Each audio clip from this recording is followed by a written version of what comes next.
Kaya nito, ha? Si Sunny Dominguez. Kababata ko to. Tabaw. Since kindergarten. Valedictorian yan. Valedictorian. Sa atin namin sa high school, second year, nasipa ako. Siya patuloy ang valedictorian. Ako napunta ng Digos, Davao del Sur. Utang anak tagal. Na took me 7 years sa high school. Oh, panak ba lang. Sabi ng nanay ko, Rodrigo, ang teacher yun eh. Wala ka nag-ipag-asa kasi 75, 75. Tumatama na yan. Basta makaakyat lang, parang hagdanan niya eh. Kung hindi ka makailangan na mag-95 malayo, mahulog ka ba dyan? Nandahan lang. Sabi na, so my mother never really, what's sad is that hindi niya ako naabutan sana maging presidente. At tatay ko talagang tagal yun namatay. He left this universe. Talagang walang sabi niya hanggang pantalan. Bisaya yan eh. That's a cliche or an idiom in Bisayan. Pag sinabi hanggang pantalan ka lang, ibig sabihin yung kargador ka lang. Ayan ang tatay ko, ikaw? Oh, hindi kami no, I mean, he died. Hindi ko siya magandang relasyon. Hindi siya believe sa akin. Na ikaw, pantalan ka lang. Si kargador, gusto mo? Sabi ko, basta bayaran lang ako, sige karga ko. Okay naman yan. Kaya 75. Sino ba? Yasay. Karumate ko man to. Karumate kami sa law school.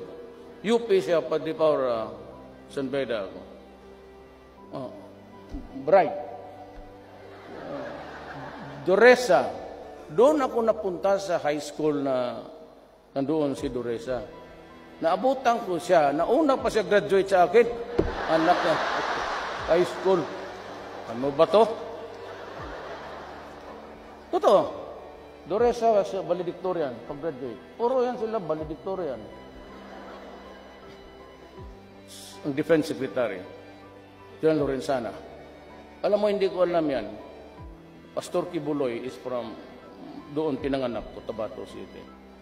Si Delvin assigned on sa, he brought in the second, 1 battalion of the Scout Rangers noon. Davao, magulo. At siya, tapos nakilala kami because I was mayor. Kaya siya, nung naghanap pakapa ako, valedictorian. Alam mo kung sinagsabi sa akin? Pastor Kibuloy. Yan ang valedictorian namin. Sa PMA. PMA ito. Puro valedictorian. Cairo. Good lawyer. Si John Esperon. He is my advisor sa national security. Kung tignan mo ang buhay. Tignan mo ang buhay. Trabahante ko lahat.